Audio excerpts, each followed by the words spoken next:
Hey, good morning. Good morning. This is Jared and Nate. We got a special guest today with the Carrier Check. I'm excited to talk to Justin today. We're going to be talking about what to do when you get a shipper and they need pricing. How to get pricing. We're actually going to be doing live calls. I'm excited about that. But first, Nate, tell us about your week. Tell us, how did it go? What could questions came up from the week? Talk through. Yeah, no, definitely. It's been a good week. Honestly, what we're talking about today has really been something that has been coming to my attention. How to work a lane, how to find rates, for quote care or to quote your shippers, right? Yeah. So honestly, that's what I've been getting a lot of questions on this week, and I'm really glad we have Justin here today to kind of help us through and walk us through that. We meet with a lot of newer freight brokers and dispatchers, so it shed some light on everyone today. It's gonna be kind of nice. Yeah, absolutely. I think one thing that I'm excited about, and it seems like what we've been doing with our community is really just holding them more accountable. In my mind, they hear us every week. What are you doing? What are you doing? How are you? What are the action items? Because people can get caught up in just let's watch a bunch of YouTube videos and then feel like you accomplished something, but you really truly need to pick up the phone and do something, right? Or send some emails or something. Nate, talk about we're coming out with the accountability series. This is coming out this next week, or possibly 1st of August. Depends on how this all goes with shooting videos. But talk about where we're going with the accountability class. Yeah, I'm really excited about this. We went on a long walk. We talked, but we essentially want to give not only people from eCarry Check who sign up, but just anyone getting into the industry to hopefully help you be more successful. Accountability is very important in this industry. It's definitely not easy. It's definitely a grind. So, I think, coming from me, my goal is to help others kind of get on their feet, find the confidence, and get motivated. Yeah, absolutely. I really like, just somebody keeping you in check. Yeah. My wife keeps me in check. I'm sure, Justin, you probably have the same situation. Justin, from accountability standpoint, how are you keeping yourself, accountable? How do you keep yourself disciplined and consistent to make sure that you're being a successful freight broker?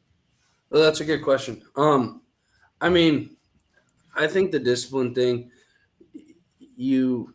everybody wants to live a certain way and like live comfortably and whatnot. And so my thing is I keep myself disciplined because I want to be able to live the life I want. And the more disciplined I am at work and the more work I do, the better my life is outside of work. So I think that mindset, just having that, I'm like, well, if I come to work and do my thing and work hard, then after work I can do what I want and kind of yeah. And I mean, if that makes sense, I guess it's kind of I just want to work hard so I can live the life I want.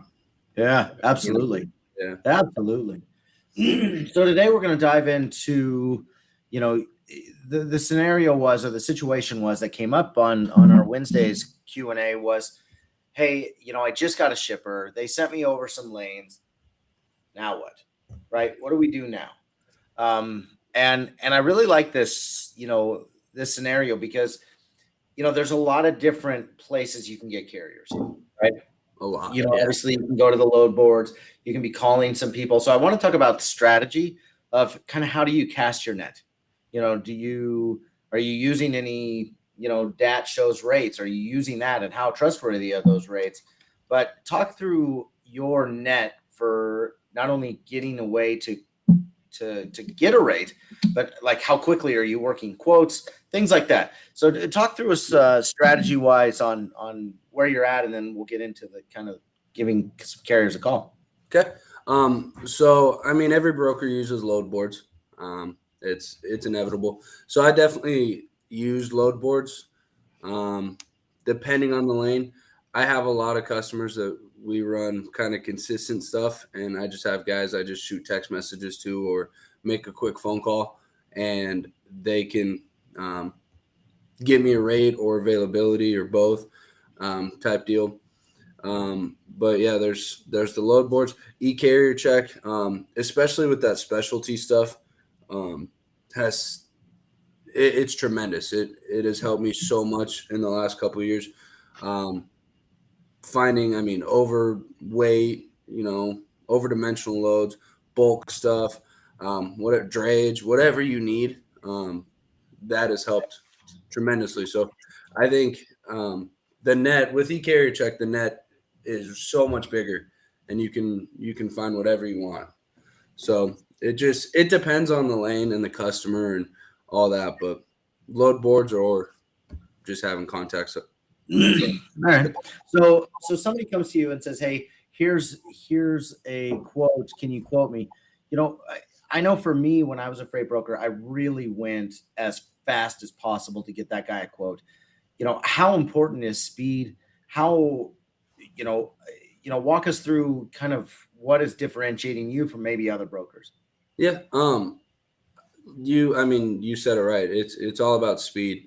I want to give my customers quotes as quickly as possible. They're sitting there, just waiting for an email back from me. So the faster I do it, the better it looks. So I don't know. I'm a big 10-minute guy. Like if a customer calls me or emails me and says, "Hey, what's this going to cost?" I just always say, "Give me 10 minutes." Yeah. Within 10 minutes, they have an answer. And if I can't actually find a real rate, you kind of know after years in the industry what things are going to kind of cost. Sure. And so I can use that knowledge too and give them one if my regular guys aren't giving me a rate or the load boards aren't working real quick. Sure. Yeah, you can kind of just guesstimate, but I'm a big 10 minutes guy. Give me 10 minutes and my customers will have a rate. I love that. Well, obviously, it's taken years for you to get some of those relationships to be able to text people, to be able to go right to them and get a quote. Because obviously, if you're new, some people may not even give you a quote or, well, send me an email or things like that. As far as process, though, are you, do you post it up on, a load board, then go work e-carrier check? Or are you posting it up, on a load board and getting calls right away? Talk us through if you get calls right away versus when you don't get calls right away. If you get calls right away, finding a rate's pretty easy. Because if the phones are blowing up, if you get 5 phone calls within the first 2 minutes, you can find a rate real quick, and then it doesn't even take 10 minutes. But a lot of freight, especially right now, the phones aren't blowing up. Nothing's going off the hook. So in that case, what I do is, I'll go to e-carrier check and search, kind of we talked about earlier how we're going to work it today. Just do the find by lane and look at the carriers that are in that area that are already running it, that, are familiar with that lane. And even if it's just a quote, if it's not a real lane, like if it's in a few months, you can call them and you can get an idea of exactly what it's going to cost. So you can go about it that way too if the phones aren't ringing. Yeah, that's fair. All right, so talk us through the scenario we're going to be working on today, or the client that you're working on.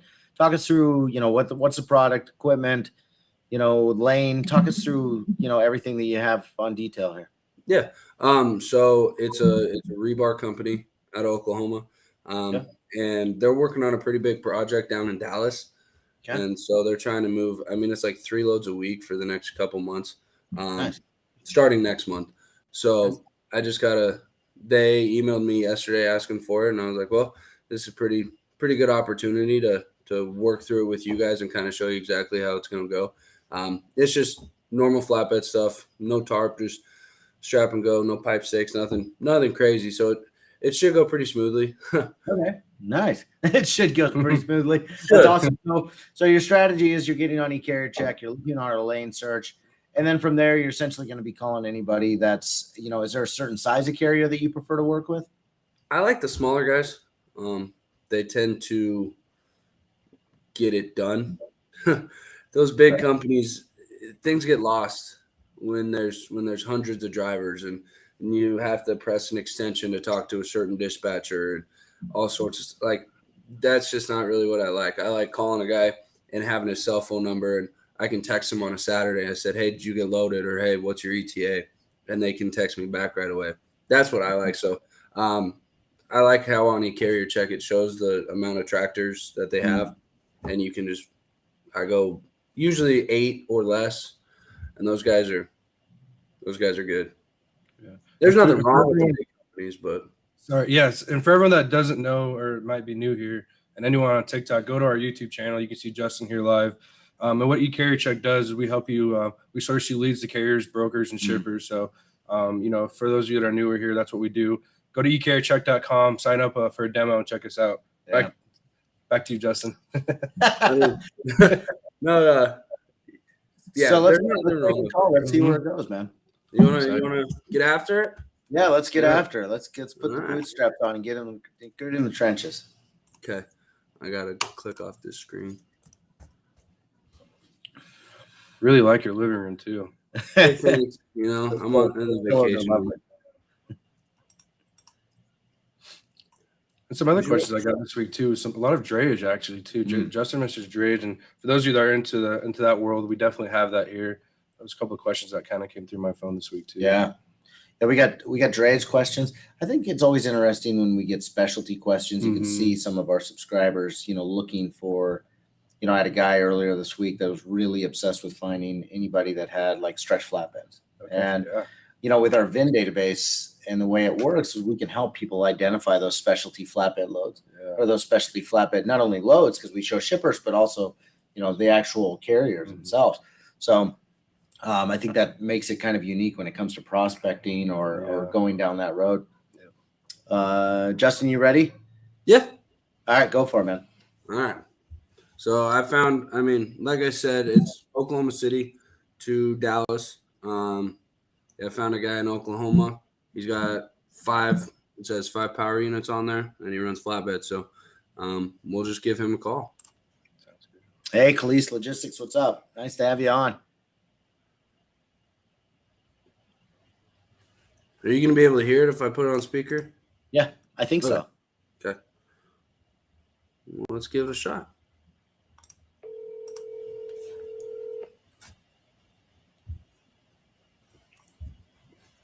Hello. Hey, this is Justin over at NTC. How are you? Okay. Good. Hey, so I'm working a lane from Oklahoma City down to Dallas. Some rebar. We're trying to move about 3 loads a week. It'll start here in a couple weeks. Just normal flatbed freight. Is that something? From Dallas to Oklahoma, Dallas to Oklahoma City or backward? Backwards. Oklahoma City down to Dallas. Okay. Yeah, just normal flatbed stuff. No tarp, nothing like that. And I'm just trying to see if there's a guy in the area that's interested in running 1 or 2, maybe all 3 every week, or kind of how much it'll cost. Just Okay. It's gonna be kind of, this with the diesel price. I'm gonna tell you the truth. Right now, let me see. Let me looking at here what they. Pretty much that's what we actually the load we got. Give me 1 second. Take your time. Exactly. Okay, let me 1 second. okay. It's going good so far. Yeah. Are you on hold or? I really don't know. He just said, "Give me 1 second." So I love it. I love it. Morning, Dan. Hey, Dan, what's going on? Hey, Dan, just to catch you up, we're calling carriers on getting pricing, things like that. So Justin's on.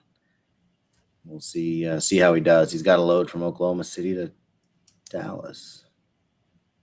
Yeah. The one thing that Okay, sir. I'm back. The guys where I haul loads every day, they pay us $9.45 a load every day. That's what they pay us. And actually, sometimes it's gonna be North Dallas and then Dallas. If we pass I-20 in South, you pass I-20, they pay us like $1,020 okay. for each load. So And it's like from Oklahoma City, a little bit east to Dallas. okay. So you're thinking between about $950 and $1,050 per load. Yeah. Okay. Well, that's awesome, man. And do you think you'd be able to run 3 a week or?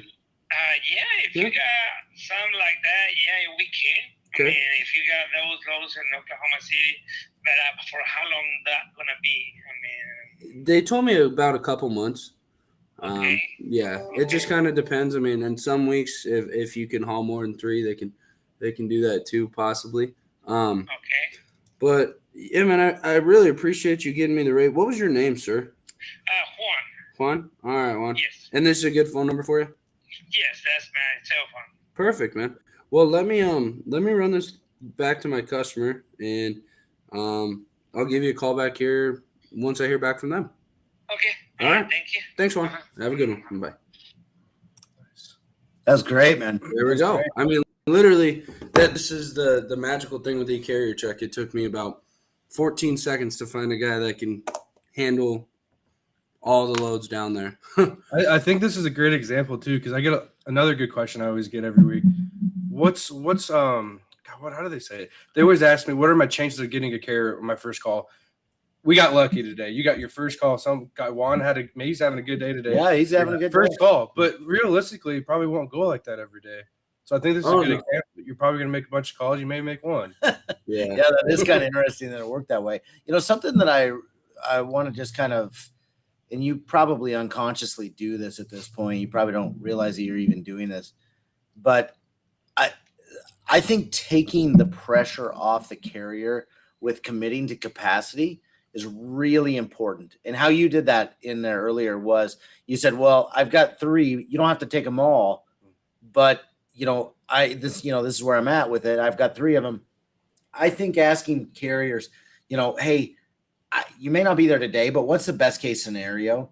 Taking that pressure off, relieving that little bit of pressure off the valve. Justin, you really killed that call with not only identifying, hey, here's a good carrier to call, but B, you also just talked through, okay, here's his rates, here's where he's at. I'd be curious of where market's at comparative to him. I think something that, I wouldn't mind you asking or to, at least giving us an answer to is when you call a carrier and they give you a rate, in your mind, is that the best rate that's out there? In your mind, is that, the most competitive? Is it, should I get 3 or 4? Is this like a doctor's visit? Should I get 3 or 4 more opinions? What does it look like in your mind? How is your mind thinking through that? So a lot of times things like this, I kind of have a set rate in my mind what it's going to cost, and it was kind of around the $9,000 to $1,000 mark. So I mean, he kind of hit it on the head. But my thing, like when you have a load posted and you're calling the people that are looking at it or that are in the area type deal, you're giving them the power. So their rate might not be the best rate because they're like, oh yeah, I can tell him whatever I want because he's calling me. That's how it works in my head. So I like it more when they call in because then I have the higher ground, I guess. Yeah. But the negotiation button's on your side. Yeah, exactly. Yeah. When you're making the phone calls to the carriers, I mean, they're like, oh, this guy, like, let's give him just a rate and see if he says yes type deal. But yeah, I think old Juan, I think that was a pretty good rate from him. So yeah, I think so too. Okay, so walk us through real quick. Let's say, so how much would you mark this up to your client? I mean, theoretically, it's multiple loads a week. So, and I'm not trying to get crazy with it. It's a short haul. It's an easy haul. So, I mean, I'm not going to mark it up $1,000 or anything per load. Right. But I'd honestly, I mean, if Juan's at a even $1,000, I'd probably tell him $1,200, $1,195 or something. Just make a couple $100 a load and just.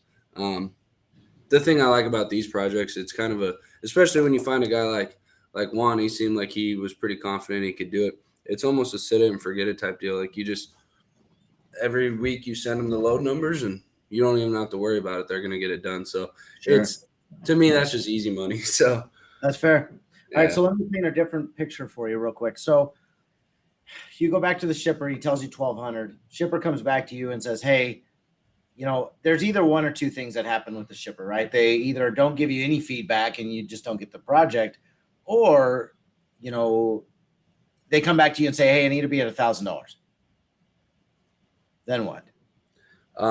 Well, I would do the first thing I would do is I would call, like, if this was the case, I would call Juan back and I'd be like, hey, Juan, they came back to me like we could do 3 loads a week. We'd have to be $900 and see if he'd go for that. Obviously, the $200 a load thing is not going to happen then. And Juan, obviously, they got to put food on their table. The drivers have to put food on their table. So I'm not trying to cut him back that much. And if he says no, I completely understand, and we just hop back on the phone and make more calls. You do another one, right? Exactly. Yeah. You just keep going. That's awesome. Hey, Ryan. Ryan asked a question. What is one piece of advice you would have told yourself when you were starting out as a freight broker if you could go back in time? You know what? Give us a rundown of what could you have done different? Obviously, a lot of scars in your 4 years, or A lot. so. Yeah. What would you? What would Yeah, you? that's a really good question. I think probably the biggest piece of advice would just kind of be slow down. You get starting out in this industry. I mean, I really didn't know anything about it, but there's the stories about these brokers that make crazy money that, I mean, they're just wildly successful. And so a kid fresh out of college, that's all I could think about. So, I mean, it was just go, go, go. And I wish I would have taken more time to kind of sit back. I learned from really good people. Like the group around me is fantastic. So I wish I would have sat back and kind of watched a little bit more. Obviously now I know the industry and whatnot, but back then I was just kind of going through the motions quickly instead of like taking a step back and watching my coworkers do their thing and learning from them a little bit more rather than trying to be the big shooter and do it all myself. See if we can get another one. That's Yeah, fair. exactly. I appreciate that. Ryan, good question. I wouldn't mind, for comparison's sake, let's just do one more carrier call and see, what that outcome is. Obviously this is live. It's real time here. Obviously we got, Juan to give us a rate right away. But let's call somebody else and see what's going on here. Okay. Let me get back to the right screen. Yeah, Khalees, definitely. It's we had a couple comments on our YouTube channel this week. People like seeing this stuff. It's realistic, it's raw, so it's nice to see other people do it, and that way you're not the only one going through this. So yeah, thank you for joining us every Friday. You're awesome. All right, you guys ready? Yeah, go for it. Yeah. All right. We'll see if we can go 2 for 2. You've reached the key utility. Our office hours are. That one didn't go well. Let's try this. So we got some more people joining. Thank you for being here. Be sure to like and subscribe our YouTube channel. We're trying to pull out some videos, and it's gonna be good stuff. Yeah. Blackhawk Services. Hey, this is Justin over at NTC. How are you, sir? Great. Good. Hey, just kind of a random question. I'm working on a lane for my customer here starting next month. Hauling rebar down from Oklahoma City down to Dallas. Just standard flatbed freight, no tarp, nothing crazy. Is that something that maybe you could help me out with? Well, let me see who I know.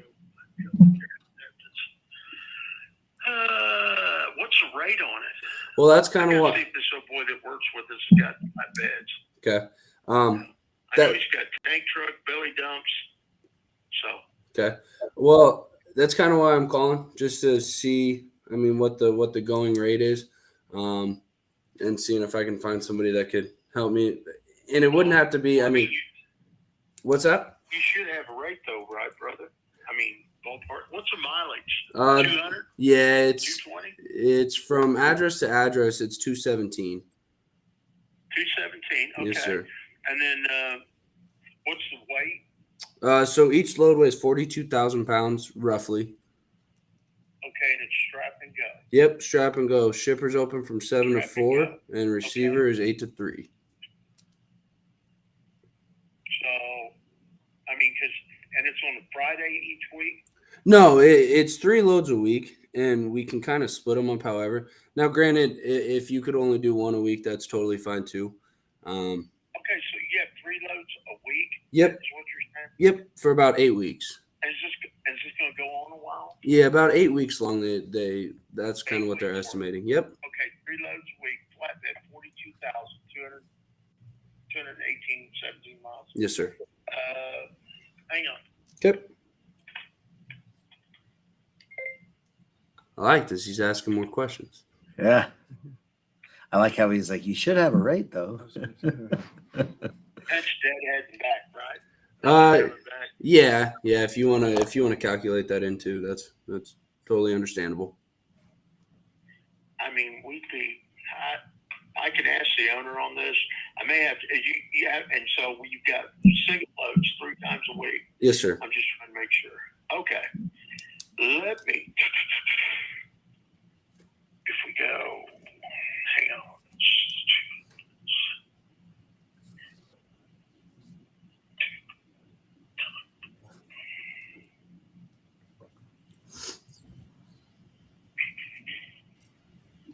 Because we'll have to go from here to Oklahoma City, and that's 2 hours, and then come back up to Dallas. That's gonna be 2, 4, 8. It'd probably be $1,500 a day. 15. I mean, from the deadhead and part of it and all that Yeah. is what I'm looking at. I can ask Chuck though. Is that in your price range? I mean, it's something I just got to go back to my customer with, Okay. and see kind of what they All right. say. And Justin? Who are you with? Which company? I'm with NTC. Okay. Yep. Let me check with Chuck and see if he wants to do that, and then I'll call you right back. Okay, perfect. All right. Is this a direct line to you? Yes, sir. This is my cell phone. Okay. All right. Thank you. All right, thank you. Bye. Interesting. Okay, so he was a little higher, but he had more of a deadhead, and he calculated in the round trip rate instead of it seemed like one. I mean, he was already running this lane, so he probably has backhauls coming out. So that's probably why his were cheaper, but this guy was a little more expensive. And move on. That's fair. Yeah, at 1,500, holy buckets. I mean, that's Juan's looking real good right now. Yeah, You know what I mean? Especially, from a broker standpoint, obviously, you still got to make money. You can't go back and tell them 1,700. That ain't gonna work. exactly. For Yeah. 200 miles. That's not even. When do you get to a point where you feel you're quoting it too high that it's not worth your time to call the client with it? That's a good question. It depends. I mean, on standard flatbed stuff, if you're getting crazy, like even on long hauls, if you're getting into the $4.50 to $5 a mile, right? Like kind of in that mark, it's really not worth it because chances are they have somebody cheaper. And like if it's a smaller customer, then I might be the only person that they're going through. I might be the only broker. And if that's the case, I'll go back to them and I'll be like, listen, like this is all I found. Like if you want it, we can do it. If not, I can keep looking. And kind of give them the option. And like if it's something crazy high, sometimes I just pass through on the cost. Sometimes I'll mark it up $100 or something. Sure. But yeah, it just depends on the lane and the mileage and stuff. Yeah, I can live with that. What that's interesting. How often do you go back to the client? Like for instance, when he sent this email out, obviously this client's probably got multiple brokers or multiple carriers that he's dealing with already. How often do you go back to that shipper and ask him, well, hey, do you know what you're wanting to pay, what your budget is, how often do you ask that question with the shipper? I ask it a lot, actually. More so with the customers I'm a little more like comfortable with and familiar with. Kind of have a better relationship with some of them. This was kind of one that it got sent out to a lot of people, and it was just kind of a mass email. So in this case, I'd probably just send it back to him my rate and see if we get it. But if it's a customer that I have a good relationship with, that's usually my first question is what's kind of your ballpark. Sure. And sometimes they give it to you, and sometimes they're like, well, that's why I'm asking you for the rate. And I was like, well, that's true. Yeah, So that's fair. then I'll go find one. But it's nice when they kind of give you a ballpark, just so you know you're not going to come back. You're not going to undercut yourself, or you're not going to come back ridiculously high. Like you kind of where you're going to be. Yeah, that's a good one. Jesse, good morning. Good to see you. Ryan actually said this is kind of interesting. Yeah. Would it be advantageous? You might just post it up here. To look for that carrier, on e-carrier check that's actually from Dallas going up to Oklahoma City. Would it be advantageous to find that guy that's maybe a backhaul? At least the nice thing with e-carrier checks, we give that little flip button. You can literally just push the button, it flip flops them around, and we can look from Dallas. How often are you finding backhaul carriers versus head haul carriers, or is everything head haul? It's kind of an interesting, debate or question in our industry. Walk us through that. Well, I think with a lane like this one, doing what Ryan said, flipping it backwards is a great idea, because it's shorter miles and it's a city to another city, so there's got to be guys running one way or the other every day. So I think this lane it'd be a good idea to run it backwards. A lot of those longer ones on these projects, it's tough to find the backhaul guys, just because it's sometimes they're going to random places or they're like small towns or middle of nowhere or job sites, things like that. So that's a little difficult at times. It's usually those are the head haul guys, but these shorter ones that are bigger market to bigger market, you can usually always find a backhaul. Yeah, good point. I always thought, and this was something I struggled with as a freight broker, was quoting lanes between, just over a minimum, so like 150 miles to like 300 miles. Mm-hmm. It just this, you're either going to get the first guy that gives you $900 or $950, or the other guy that's giving you $1,500. Mm-hmm. When you're quoting, and for instance, if we quote something, 300 miles, 200 miles, and you get kind of burned by the carrier, then what? What happens if that carrier is not there for you, or how do you manage that process? Because I know I've had some situations that just destroyed me. Yeah, that one's tough. It definitely hurts when you get burned by somebody that you put trust into, whether it's just a carrier you made a phone call to or whatnot. What I would do is, it's the glorious thing about e-carrier check. You just get back on and start making phone calls. Yeah. And you just grind for a little bit until you find somebody else. And it's always an awkward conversation to have with your customer, saying like, hey, this is what happened. But right now, the with everything going on, customers are a lot more lenient because they know like some things are just out of our control. Like, people don't want to work, fuel prices are high, like things are just crazy. So, right now it's a little easier to have that conversation than it was a couple of years ago. Yeah. But yeah, you just grind it out for a bit and try to find somebody else as quickly as possible. And there's been times I've had consistent lanes that go multiple times a week that I was making a couple $100 on, and this situation happened where they burned me. And then I found a guy where I was losing $50 every single load, but I was taking care of the customer. And, you win some and you lose some. So yeah, that's fair. Tire Killer, or Brian, says they usually ask the question, and he's a carrier. He always asks the question, you have anything coming back before I commit to it? How often are you hearing from carriers, hey, do you have something to come back? It's interesting to, from a carrier's perspective, how do they come home?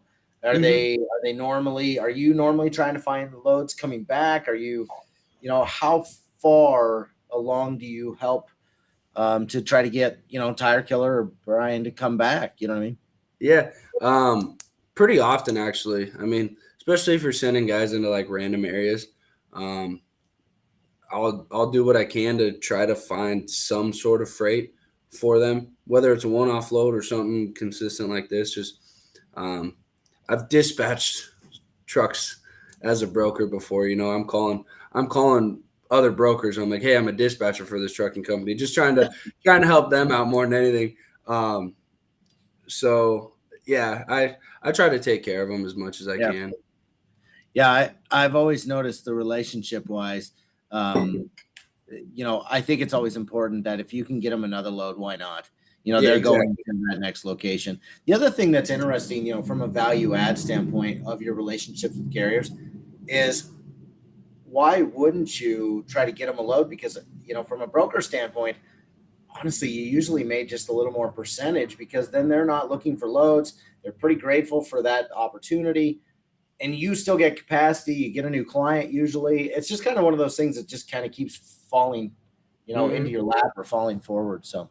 Oh yeah, for sure. I think that's what can separate you from other brokers too, like doing the little things like that. So yeah, absolutely. I think from calling carriers, honestly, Justin, you kind of kill it. I love seeing the way you kind of handle yourself, the way you have the conversations. I'm a big fan. He says, Brian says the number of loads and length of contract really has a lot to do with it as well. Yeah, you could tell even from the carrier standpoint, when you said it was 8 weeks, people lit up. Oh yeah. They know that they don't have to search for anything for 8 weeks. They kind of, they just get consistent work. So it makes it easier. Yeah, absolutely. I know I always liked more project work than telling them that's just one load this week or next. Exactly. It feels a lot better. Now, is that ideal and happen every time? Not really, Well, Justin, we won't hold you up. I know Friday mornings are truly incredible. We appreciate you being on.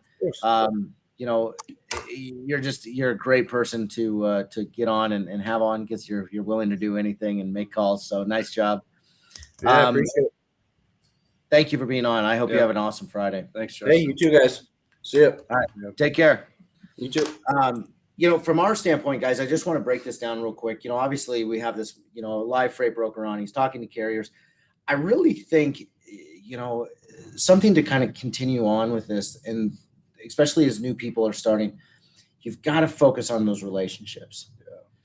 I think everything is about being able to not only text people like he was just talking about, but he's able to just get quick responses. He knows those carriers will do a good job. If we call Tire Killer, he's obviously, one of those guys that's out there that's got equipment, and he's going to be trustworthy. He's going to be loyal. He's going to help you. And I think those relationships are key. Right. That's definitely something I like to preach on our demos. And for those of you, like I said, joining, get on a demo, check us out, really gain a lot of good info and grow some relationships with our community. Yeah. How do people get in touch with us, or what are the days that we have that are open for us to be? Yeah, good question. So go to ecarrycheck.com.